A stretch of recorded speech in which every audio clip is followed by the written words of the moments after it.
Hey guys, welcome to Unbothered. I'm your host, Patrick Izili. I'm currently a marriage and family therapist graduate student, and my hope in creating this podcast is to have a platform to share the things I learn as I go on this journey, and also to have some inspiring guests come on to share their stories in hopes that parts of their stories could also benefit you in your own journey. Please don't forget to like and subscribe so I can continue to provide you with some of this great content. Hello, welcome to another episode of Unbothered, and today we have a very special guest. The guest we have on today is an Emmy-nominated choreographer, tap dancer, producer, director, actress, founder of Chloe Arnold's Syncopated Ladies, winner of Dance Crew Battle on So You Think You Could Dance, Season 11 with Chloe Arnold's Syncopated Ladies. Ladies and gentlemen, the one and only Chloe Arnold. Hey, Patrick. Hey, Chloe, how you doing today? I'm so good. Thank you for having me. Of course. So, Chloe, I want you to tell us a little bit about yourself. Obviously, I just read off your accomplishments. You're a very accomplished person. Like, you do everything. But I want to know more about Chloe, the person. Could you please, tell me a little bit about Chloe Arnold? How would you say you describe yourself? How would you describe yourself? I think that I am a person who lives passionately with purpose. I think my whole life has been purpose driven. I've had, many, many accolades, but those are all a result of me being committed to my purpose and doing it with all of my passion. Next question. How was your upbringing like? So I was born and raised in Washington, D.C., Okay. and we had very humble beginnings. We grew up primarily in a one-bedroom apartment with my mom, sister, brother, and I. And I always had a love for dance. So even in, our toughest times as a family, financially, I was able to get a scholarship to study dance. And that really is what saved my life, because I had a place that made me feel safe, loved, and also opened me up, took all of those feelings of frustration or sadness or, hardship, and gave me a place to release all of that. And so I'm really, really thankful for how I grew up. We always had jobs. We always worked together as a family unit. I think sometimes when you don't have a lot of space, it actually encourages, even though it can feel cramped, it encourages teamwork, because, Yeah. that's the only way you're going to make it work. And we all just had this common vision for ourselves that we all could rise above our circumstances. Could you please speak to what those circumstances were and what hardships you had to overcome growing up? Well, I think, first thing is I grew up in Washington, D.C., and when I was growing up in D.C., it was the murder capital of the world. So Got it. people think DC and they think, oh, the president and these beautiful buildings and all of that. And yes, those are there, but there's also the reality that the city was under siege, and, crack was taking over. And so, from very young, I learned how to be street smart. I learned how to pay attention to my surroundings. I took the bus, the subway, and I walked to school. So my trek to school was an hour and a half by myself every morning. So I had to wake up really early to get my class started at 7:25. So I was leaving home at 6 a.m. So I was really dedicated to bettering myself. And like I said, our family didn't have a lot of money. My mom was a school teacher, but she also worked, a ton of extra jobs to supplement her income. I actually worked at a junkyard. I cleaned our apartment building to reduce rent. I worked at the mall and sold clothes. And then my favorite job of all was I taught little kids tap at the dance studio, partially in exchange for my scholarship to study and train. Okay. When you were growing up and going through those difficult circumstances, did you feel the hardship of those circumstances, or you just felt like it was life? Were you happy during those circumstances because you didn't know anything different? I think that's a great question. I think there's a combination of both. I think I understood that we were poor. I knew that because I grew up in Chocolate City, right? So DC, at the time I was living there, it's called Chocolate City, which is means it was predominantly Black, and which was an incredible cultural experience in America to feel not like the minority, right? But to see Black people succeeding in every realm. So I had, Black friends that their parents were lawyers and doctors and all of these things. So I did see the disparity. Oh, I knew you were struggling. Yeah. But like I said, I feel like my sense of self and my sense of pride in my own accomplishments and what I knew I was capable of is what made me see beyond. And I will say, I did experience racism as well as I had the Chocolate City element, but then also when I would get into certain components of school, I did have teachers that doubted me, or I would said, because I went to a public school and I had teachers who were like, I would tell everyone I'm going to go to Harvard, and they'd be like, yeah, okay, cool, sure. And my mom actually put a sign on our front door that said, what if Harvard were your safety school? And so every day when we went to school, it was embedded in our minds that whatever was deemed as the greatest place for education would be something that was just standard for us. That yes, we would be able to do that. And I'm so thankful that she instilled that sense of confidence and self-worth. So then when I had various teachers that didn't believe in me, I was able to look at them and go, you will not make this decision for me. I know where I'm heading.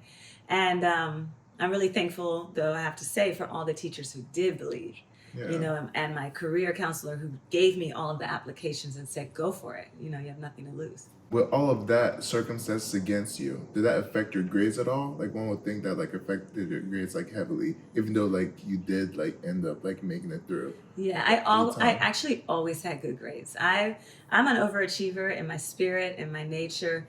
I'm someone who wants to win. I'm not going to even pretend. Yeah. Like, I don't go to the game to lose, Yeah. And I think that, the only grade that I got that was bad would be my handwriting grade. And if you saw my handwriting, you would understand why. Okay. But other than that, I was someone who's just always striving for greatness in whatever it is that I took on. And I'm really thankful because it's essential for my life now as an artist, entrepreneur, leader, because I'm put in the most pressure-filled situations. But I have my life experience that gives me the confidence to know I can handle anything. I will not just survive, I will thrive. I know you seem to talk about your mom a lot. How influential was your mom in your life growing up? Yeah, our mom is amazing. She's someone who is a natural nurturer, someone who cares about the community, like in her core, in her soul. It's not contrived, it's not work to her.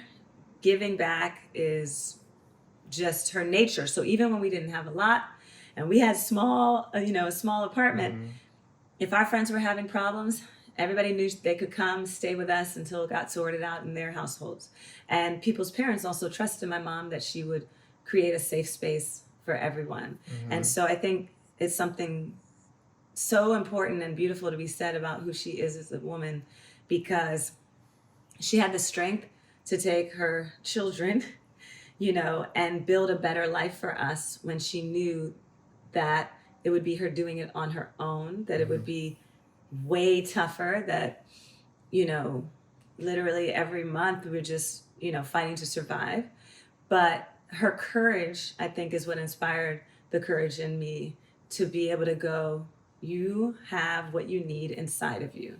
Lock in, focus, jump, don't be afraid, believe, and then do it. So I can already see like the confidence in you, and the confidence that you have coming from where you come from is not normal, and that's not the typical. Have you always had that confidence growing up? I think that I've always had high self-esteem intellectually. I always knew I was intelligent. I always felt proud of myself. I think where my challenges, came about were in those, as a young girl, you start to go through changes in your life, becoming a woman. And I think naturally the world starts to project onto you values, stereotypical looks, blah, blah, blah, all How you these think you things. should be. Yeah. Right. So I think there was a relatively short period of time where I was starting to, what's the right word? Oh, okay. I'll give you a great example. So I wanted to go natural, like my hair is right now, in high school, but not a lot of kids were natural. Yeah. So it was like gaining that self-confidence to go, you know what? And it was actually my dance friends and my big sister Rashida who was like, that's fly. So she gave me the confidence to go to school like this. And of course, some kids, made fun of me. I think they said, what'd you do? Put your finger in a electrical socket? Because, my hair can get big. Yeah. But the thing is, that type of stuff didn't hurt me because I was like, I know I'm great. But I had to build that confidence. And I really think that my big dance sisters, particularly Rashida Bambre, she helped me find my uniqueness. And I think if I hadn't had dance, I might have conformed to, the Eurocentric ideals of what beauty is. And I think that, even I remember when I wore ripped jeans to school the first time, and same thing, people weren't at that time wearing ripped jeans, and they're like, oh, what happened? Someone cut your jeans? And yeah, I cut them, and it's but all of these creative things were just me leaning into my own individual style. But it's because of dance that I had the confidence to do that. Now, where I will say my confidence was probably the weakest was when I was first starting at this dance studio. I first started at a dance studio called Taps and Company by a woman named Toni Lambre. And this company was fire. It was mostly Black girls. And I was coming into that space, and my dance school before was predominantly white. So I come into this new environment, and let me tell you, it's lit. And it's more like our neighborhood, right?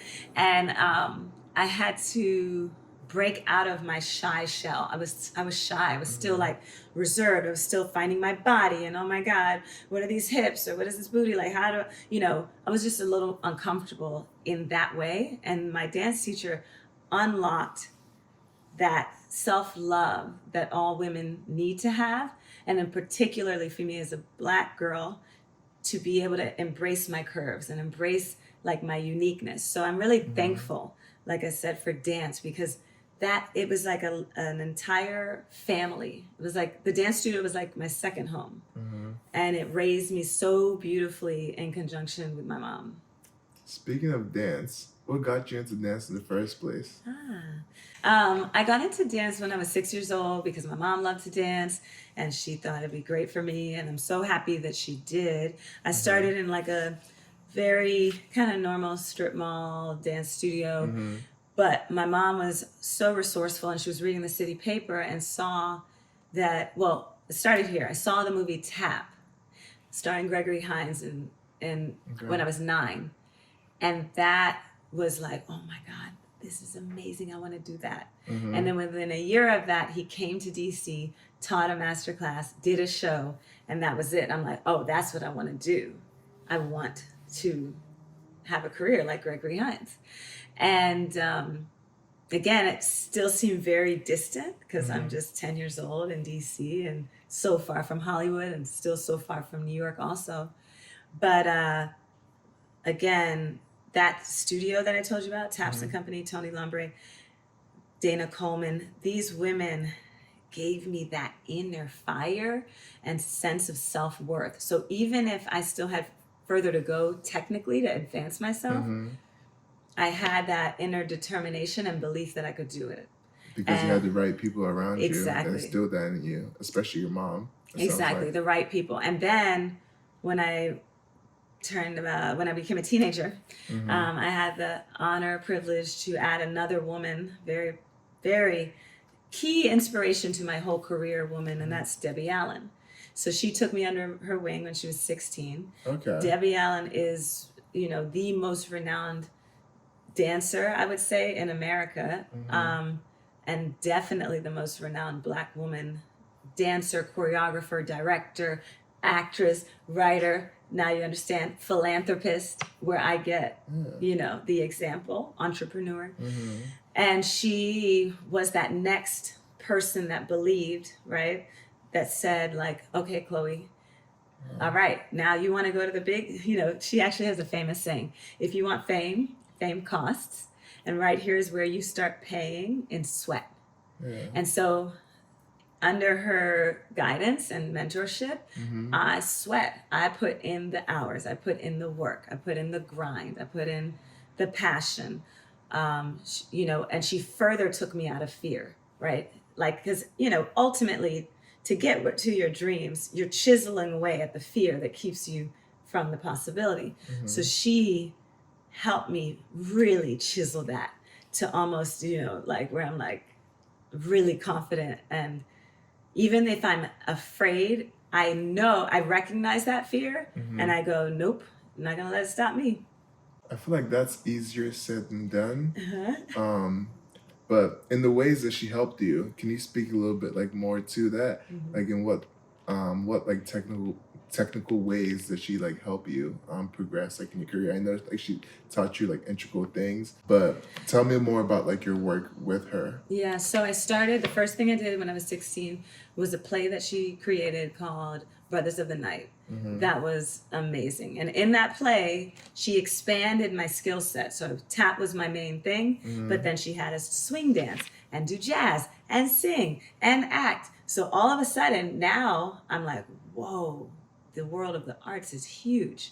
I need to I need to spread my wings. I need to get more classes. I need to broaden my skill set. So she really instilled that. She also encouraged education. So me going to college was really important to her. But she also encouraged me to study film. And I'm so thankful because by way of studying film, you learn how to operate the camera. And if you can operate the camera, you never have to wait on someone else to turn the camera on you.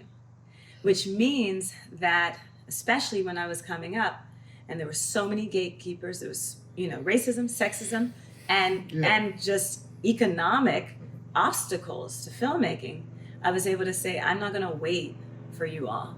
But yeah, I mean, speaking of like racism, that was like, I'm sure that was like more prevalent like when you were coming up, but that's something that's still very prevalent today. Like it's just like more hidden, I would say, and like we definitely like still have that same struggles as like African Americans. So what advice like would you give to like, let's say, African Americans in terms of like navigating that situation, especially like in academia? Yeah. So first advice I would give is go to Africa. Now my first trip wasn't till just recently. Yeah. But what I felt there, I feel like if you were struggling with your identity or struggling with fitting in, going to Africa gives you a new lens and sense of self and sense of pride in who you are, and the ability to see your people thriving in their origins, in their culture, unapologetic, from the food, the culture, the music, the energy, the wardrobe. I mean, just, I think that I wish for the future that we are able to find programs that literally foster young Black kids taking a trip to Africa before, 25, before they're, like well into their adulthood, so they can feel that grounding and sense of self before colonization, before slavery, before Jim Crow. I think that's really important. Now, mind you, that didn't happen for me. So for me, what happened was my father actually he was a civil rights, activist. So from very young, when he was, more in our lives, when we were younger, he instilled a sense of Black pride. He educated us on the civil rights movement. James Brown would play in the house, "Say it loud, I'm Black and I'm proud." This was how we were raised, music of the people, Marvin Gaye, Stevie Wonder, Aretha Franklin, music that empowered us, the lyrics, okay, which we need to talk, that's a whole nother thing, but that's an issue. People think it's a joke, but no, the words that play in our head subconsciously, especially music. Music's so powerful. Every song you sing can program you to literally value or devalue yourself. And so I'm really thankful that as a kid, I had, my parents listening to music that fortified my sense of self.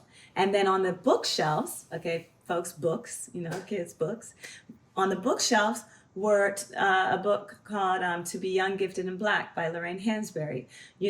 Every book made me feel empowered, and I was encouraged to read them. So I think when I'm talking to young people, and if they're feeling racism or they're feeling prejudice or discriminated against, the key is to educate yourself so that you have a sense of self-love that is unbreakable. So that when you walk into a room where you're quote unquote minority, that it doesn't diminish your value, and that you're able to go, I am here and I am representing my culture, my people, where I come from, and I'm proud of it. Versus I'm walking into this room, everyone else is different. They are the standard and I need to fit in. And I think that what I know for sure is that, some of the most prolific, iconic, impacting Black people are those that fully leaned into being themselves. And that's what I do. And that's like a great point, because a lot of people do like change, like whether it's like to keep their job. I mean, and they do change for like good reasons. It's like, to keep their jobs, for example, so they can support their family. Yeah. But like, you do like make a great point, like that you should not change, just like stay in the situation and just like fit in. Because at the end of the day, that's just gonna like hurt you as a person, and it's gonna like diminish, just like make you feel smaller when that can easily be like avoided. But yeah, like at the end of the day, like I feel like if you're yourself and if you're just like you, like the right situation is going to come around. And to speak to your point about regarding like the music that we listen to and how that kind of like programs our mind, that is something I've been very sensitive of like lately and paying like great attention to. Like so like right now, like all the stuff I listen to like is definitely like uplifting, like Afro beats. Because I am Nigerian, and just like stuff to like lift my spirits up. But like I tend to like stay away from like, obviously, like you said, like in 2023, like I know like rap is like very like prevalent right now. But I also like know there's like people that's great at their art and actually like speak positivity with that and used to do good. But also I also like know like there's like a lot of like artists out there that just say whatever and that's not to the benefit of people. And hip hop is 50 years old now, right? And which is amazing. This year we're celebrating Hip Hop 50. And hip hop artists created their music for the purpose of social consciousness, for commentary, to speak the voice of the unheard. And so for me, I love hip hop and I love rap that speaks about the reality, right? So doesn't mean that's always going to be, what's the right word? Like PG-13, but it also is not, what's the right word? There's a difference between speaking the truth of the situation and then perpetuating stereotypes. Those are very different things. One is storytelling. It's storytelling about the realities of what you're growing up around and how it's impacting you. And if you're, extra advanced as an artist, you're able to make social commentary on that and see how it impacts you and how it makes you feel. Artists like Nas, he's amazing, right? His music for, I can't even count how many years, has consistently lifted the people. So I love hip hop. And I love like a Queen Latifah and a Lauryn Hill. So the two artists that are speaking to me right now that are more current and of the now would be Flau'jae. She's young, up and coming, also a hooper, super confident, just like beautiful Black young woman speaking. And then D Smoke, also incredible artist, musician, person. And, so there are a lot. D1. His music is amazing. There are great artists out there. We, the people, just have to listen to their music so we can elevate it and make that thing go platinum, because ultimately these words will determine our future. And I can say from going to Africa and listening to good music, I can see the impact of what good music does to someone's soul and how they feel and the joy. And even that, what a beautiful feeling to be on the continent and be around so many beautiful Black people smiling. Because if you walk through the hoods of America, there's not as much smiling. There's not a lot of smiling. And both, the hood in America and, let's say villages in Africa are struggling financially. But one is able to still lock into joy and spirituality and culture. And while we lock into those things too, there's a heavier weight held. And you can see it literally in the faces of young people. And I just will never forget the amount of smiles that I experienced in Cameroon and in Rwanda. And it's something that I hope I can inspire within our young people here in our hoods across America. Yeah. But speaking of your trip to Africa and speaking of artists, I definitely want to know who some of your favorite Afrobeats artists are. But I do want to talk about a specific artist that you just mentioned, D Smoke. Yes. So what's funny about that is that he's pretty much the one artist I used to listen to his album on days on end. Wow. And the show he was on Rhythm and Flow, especially the finale. I remember when I was living with my brother a couple of years ago, I would probably every episode I would watch would be specifically just to watch D Smoke. Aww. Which is actually the funny part. That's amazing. He'll be dude, what the heck? So he knows that that's definitely someone I look up to. I love that. Well, he's our friend. He sat right here on the couch where you're sitting, and we're gonna go to a show on Tuesday. You coming back? I'm staying. I think I might be dropping out at this point. But I did go to his concert probably about a year and a half ago. And I don't know, and I met him after nice. And I essentially just told him how much he meant to me, and my brother can definitely attest to that.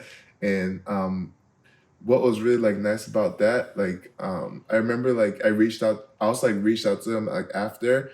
I believe I posted a picture of me and him on the story. Then he was nice enough to reach back out just because I told him how much he meant to me. Aww. and how much his music that's so probably my most listened to artists, which is actually very funny. And I can show you my Spotify rap playlist. So that makes me happy. That is interesting. That makes me really happy because he's a great person. Yeah. And I'm glad you run those streams. We got to stream the artists who really invested in our culture and our future and our kids. And it's not, I think the thing that we have to do as Black America is shift the narrative of what is cool.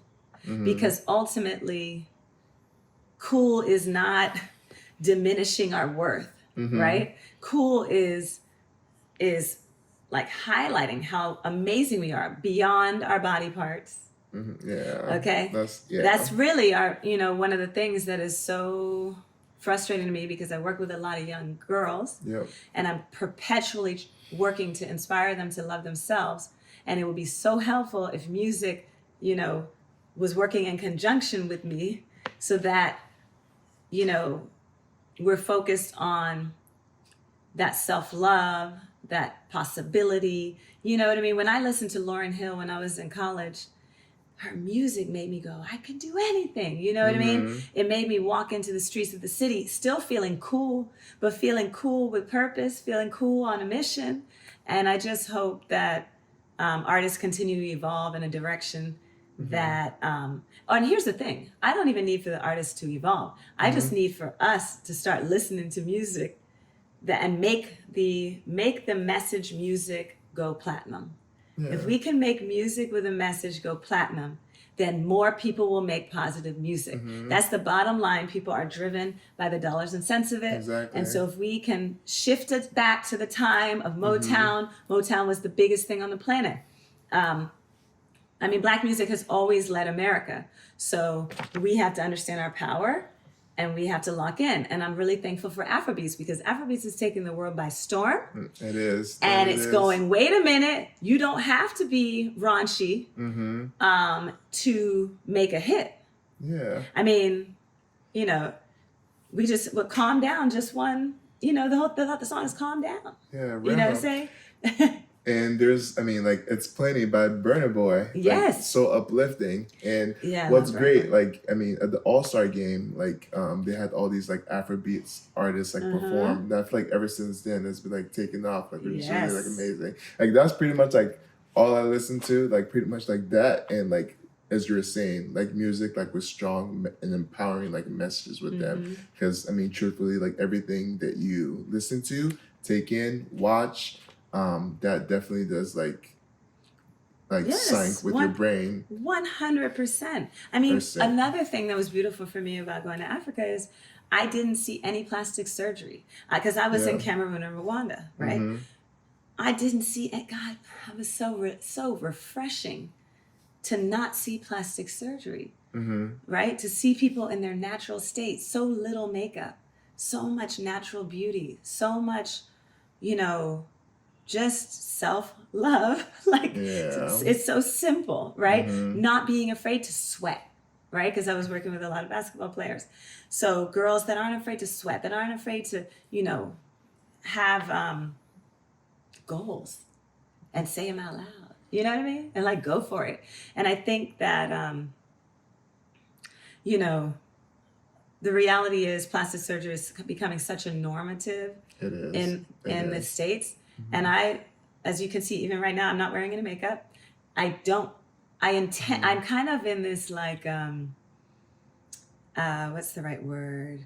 My joy, my inner joy and my inner light are my mission to show people that you can be beautiful and you can glow and you can shine in your most natural state. Because that's really what I experienced this summer in Africa. And I mean, I've always been like this, but for me, that was a fortifying and reassuring thing, you know. And obviously the more metropolitan you get more people doing, you know, the Eurocentric way. But, you know, where we were, particularly in Cameroon, it was just raw and real, and it was just beautiful. It reminded me that I'm of who I am and of just that inner beauty that I've always felt, but like just gave me that extra encouragement. So that's what I'm saying. I think everybody should go. And obviously don't go to the places that have been westernized too much. Go to where you can still feel the culture. Yeah. So you speak about the culture, but tell me about like specific experiences that you had that might have like changed your life, maybe with specific people or specific events. I want to know a little bit about that. So my trip to Africa was incredible. I have to give all the thanks, gratitude to your brother, Festus Azili, because he's the one who introduced me to Steve Changang. He's the one who encouraged that I go. And then it started with Cameroon, but Rwanda only happened because he was invited and so graciously invited me as well, which such a blessing because I got to go to the motherland with someone that is African, right? Straight from the motherland. Yeah, for sure. right? So that was a win. B, Festus is the nicest person. He's such a people person, very much like me. So we're over there rocking and rolling, making new friends like it's no tomorrow. I love to dance. He loves to dance. So we were out there getting it. And one hell of a duo, for sure. Yeah, we were tag teaming, living our best lives. We like to eat too. Let me tell you, we would throw down and enjoy those meals. The food was delicious. It was just all in all, like everything I love all at once. I love culture, community, dance, singing, sports, kids, little ones and big ones. You know, we had kids and teenagers. I just love life. And I felt like we were thriving. I felt like the vibration was just so high in the air around everything. And I also got to meet who I now consider my sister, and her name is Vanessa. Okay. I'll tell that story in a second. But before I get there, Steve created Vision C Camp. And this Vision C is... Shout out Steve Chang'e, yes, by the way. Yes. And his vision is beautiful. He is not he's not even... he is beyond scratching the surface. He's just killing it. The program brings 100 kids from all around Cameroon. He transports them, feeds them, houses them, and provides a beautiful camp with incredible people like Festus, right? To come that are straight out of the NBA to them, which is incredible. Showing what's possible from Africa to the NBA, right? And then bringing me as someone who could be a mentor, but also foster what's already innate, which is dance within everybody there. I mean, everybody there could dance. For sure. But they weren't expecting to dance at a basketball camp. But Steve had an open vision. And what we found is unlocking that dance helped them just unlock their joy, their comfortability, getting to like icebreak it. You know, it was an icebreaker to meet all of these new people. It was just a feel-good moment. It was feel-good. That's what I can say. The whole thing was feel-good. There was no moment where I didn't feel anything but like euphoric almost. So much that my cheeks hurt from smiling so much. Yeah. How are you guys able to incorporate basketball and dance? So we didn't know what the heck we were going to do the first day, honestly.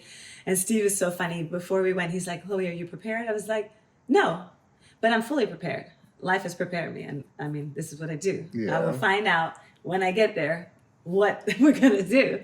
So day one, they basically were like, all right, Chloe, it's your turn, which is like kind of top of the day.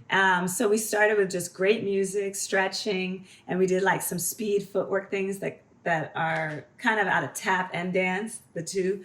And it was so fun. And all the kids, you know, they were laughing so hard because the stretching, all you could hear was, ooh, ah. I was like, do y'all stretch? And they're like, no, we're not stretching. So it was just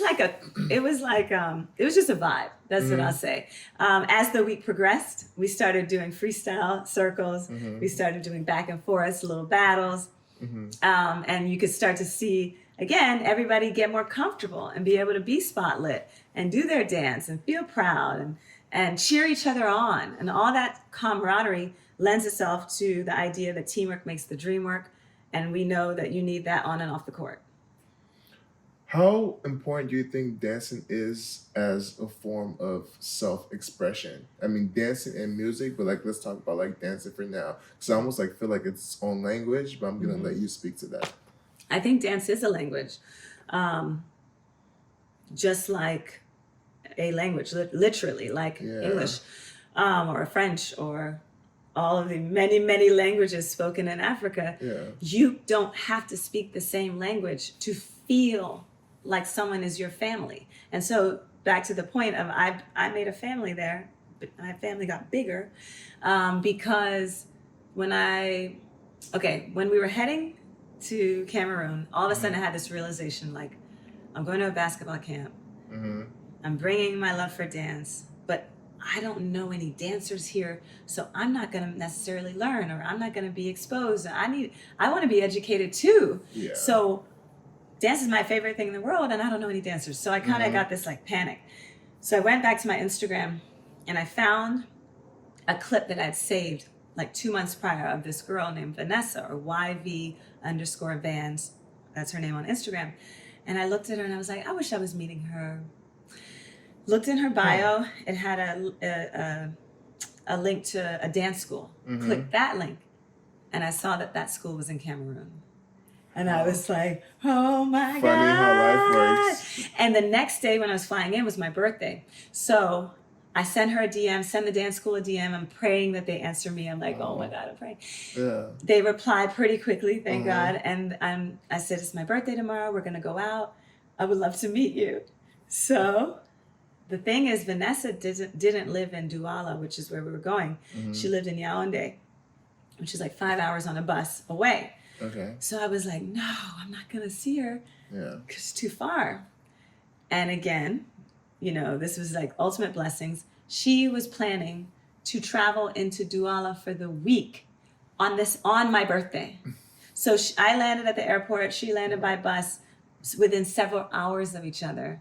She came to my birthday. We danced the whole night, and the rest is history. Like, with her, the leader of Universal Dance Academy, his name is Daniel, brain bless, Afro Praise, Treasure. They became a part of our family. These three rocked with us.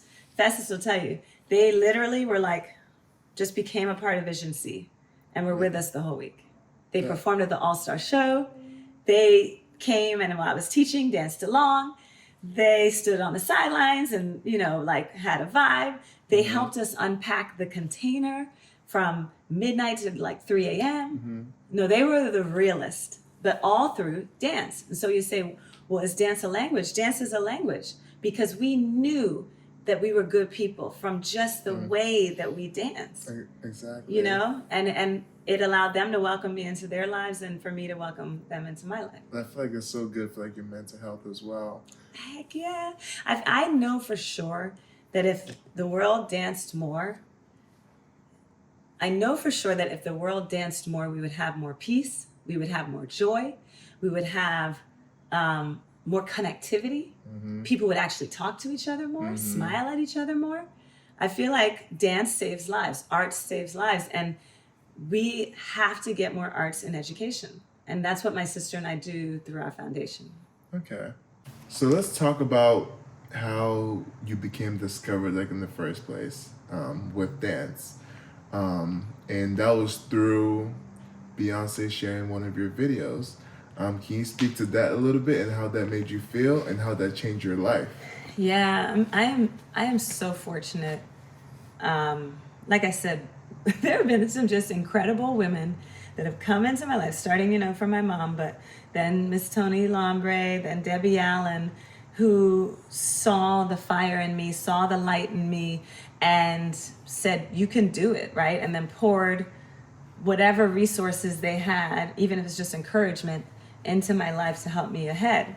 So in 2003, I started my company called Syncopated Ladies. It's all female tap dancing band. Which is amazing, by the way. I've seen so many videos, and wow. Thank you. We have a new dance coming. I can't wait. Yeah.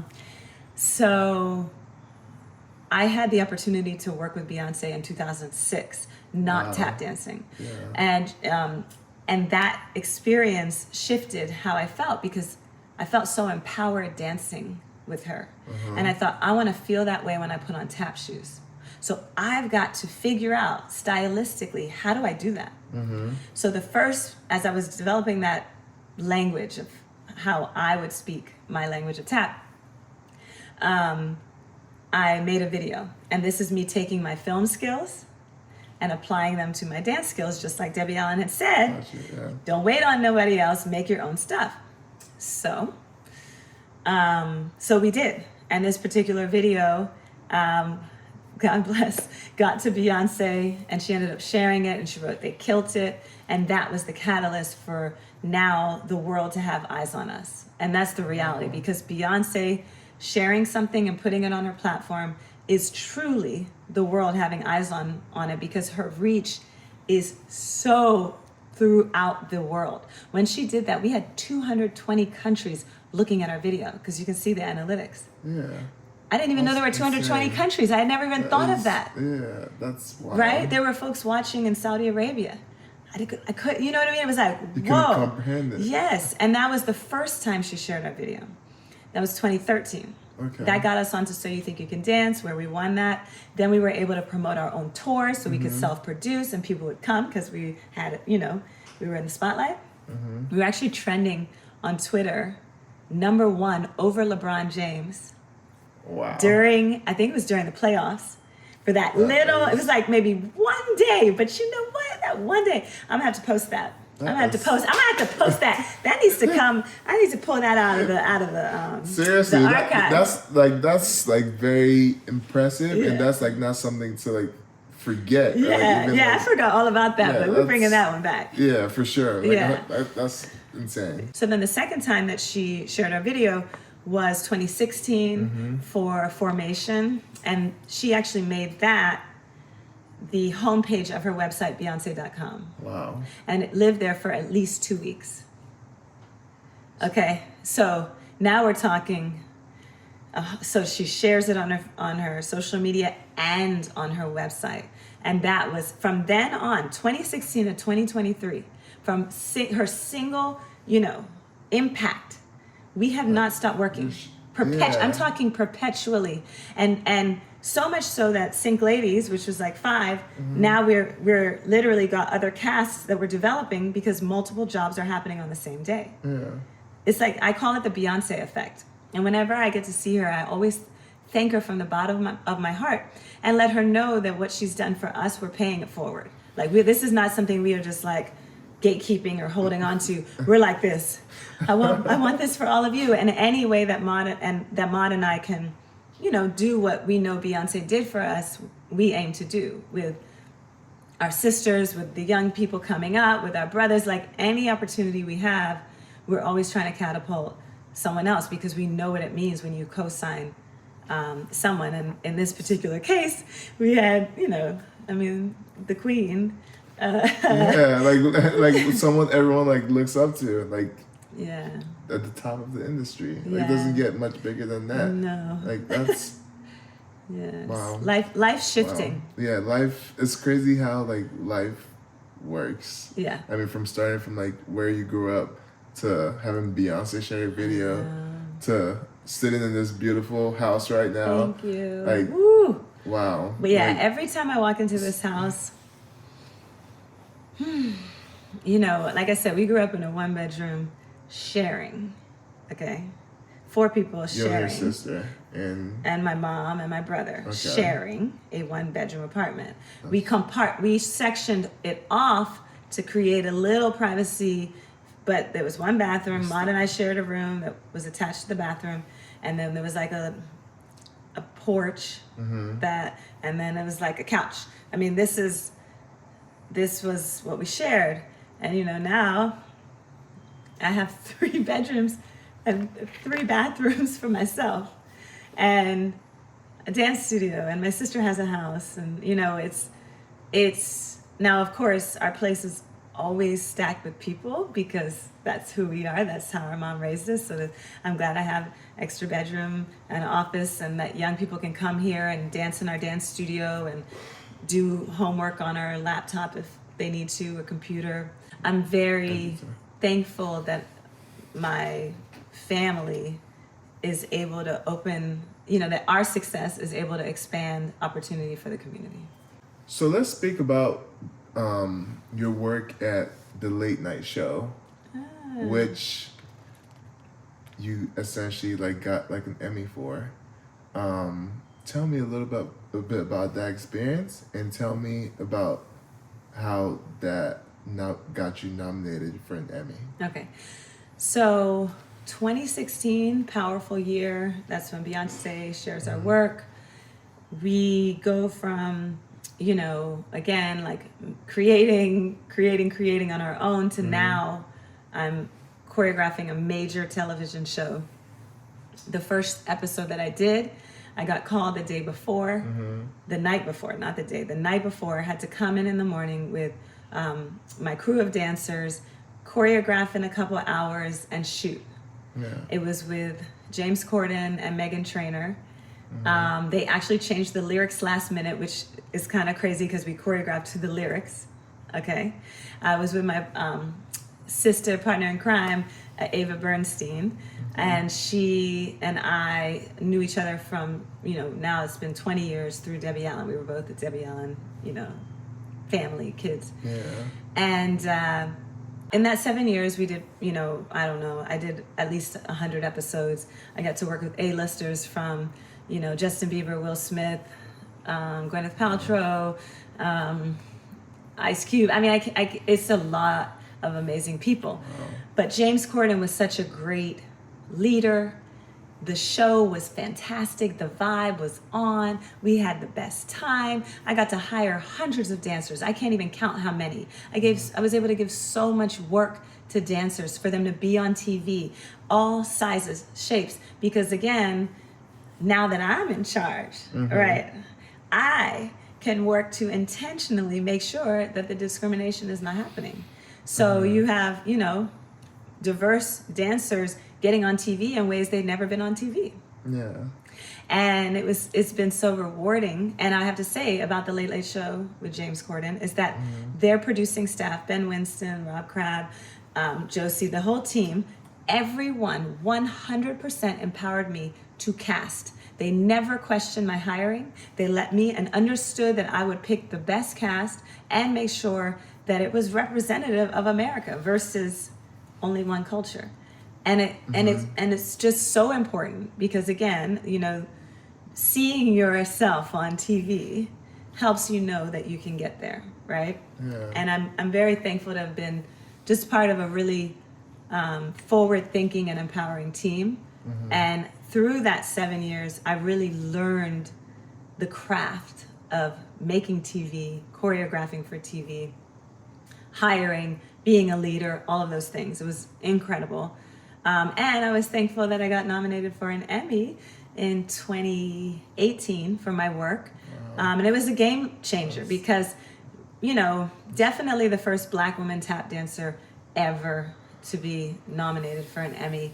And it's, the Emmys, that when I was nominated, it was 70 years. So, we're here just working, knocking down the doors, kicking them down rather. Definitely like in the presence of greatness right now. I'm just trying to like soak that in. Like, Thank you. It's very surreal. It's very surreal. And I have to say, like, really, the fruits of my labor that I feel the most success out of are seeing the communities we built and all the young people we've been able to impact with our access. And having a dance studio at home. That's I'll show you when we're done. I'll show you my dance studio. I'd love to see it. Those two things, I think, and every time I fly first class, and I mean, there's so many markers because when you grow up with little, you appreciate everything. You appreciate a washer dryer in your house. You appreciate a dishwasher. I didn't have a dishwasher growing up. Please. Yeah. You know what I'm saying? A lot of these things I'm having for the first time. The fact that I have a treadmill right there, that's crazy. Yeah, when you actually have to like earn it and work for it. Yes. And get it yourself. Yes. Sure. And I would never trade in the struggle. It shaped me, it inspired me, it fortified me, it empowered me. It makes me have so much empathy for others because I can see the pain. Like I know what it feels like when you're a little hungry or you can't afford that thing you need to get to the next place. And so I'm always trying to think, how can I, be a puzzle piece to help someone else realize their dream, because I know how good it feels to live your dream. This is one of like the main reasons like why I wanted to have this conversation with you. I feel like you're someone that has such an infectious energy. Thank you. And I want to like connect that with like working like with the likes of like the Justin Biebers, Will Smiths, all the A-listers you work with. Do you think that played a part in like what like sort of like lessons did you like learn from like working with them? Yeah, I think it's amazing actually. I think that the reason I was able to have that job for 7 years is because of my joy. I think that I lead with joy, and I think that when you're working with actors who range in pressure that they feel, right? Because they're about to shoot something, and then the world has eyes on them, and they'll either make fun of them or be kind. There's a lot of things.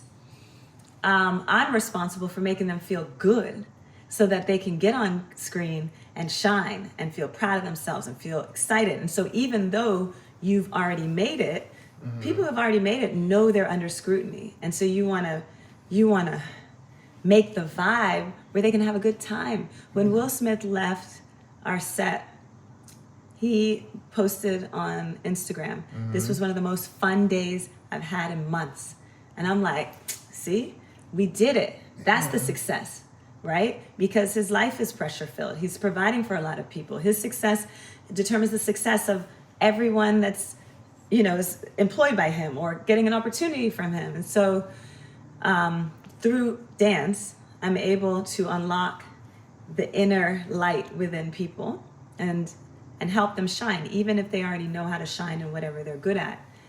Dance is a whole nother ballgame and a whole nother language. And things that I learned were just, I think, studying people and looking at what their strengths are, looking at their weaknesses, and building the confidence in a short amount of time around the things that I know they need to shine in the moment. I know right now your focus is on dance, specifically tap dance. But have you ever entertained the idea of being a speaker? Because I truly feel like you're a source of hope for all these kids like in this underprivileged communities, and you're someone that came from a situation like that, and like you can obviously like see where you are now, and you can obviously like see your mindset, which is like the most important part. I know that if you weren't like where you are now, like if you're like in some other field or whatever, and you didn't have like the same connections you do now, like you still end up having like if everything was erased and like you had to start over, I feel like you would literally like end up like in the same spot just because of your mindset and just because of your energy. Literally, I can feel that. Like it's almost like like I feel like I have like the power to like run through like a wall. Right?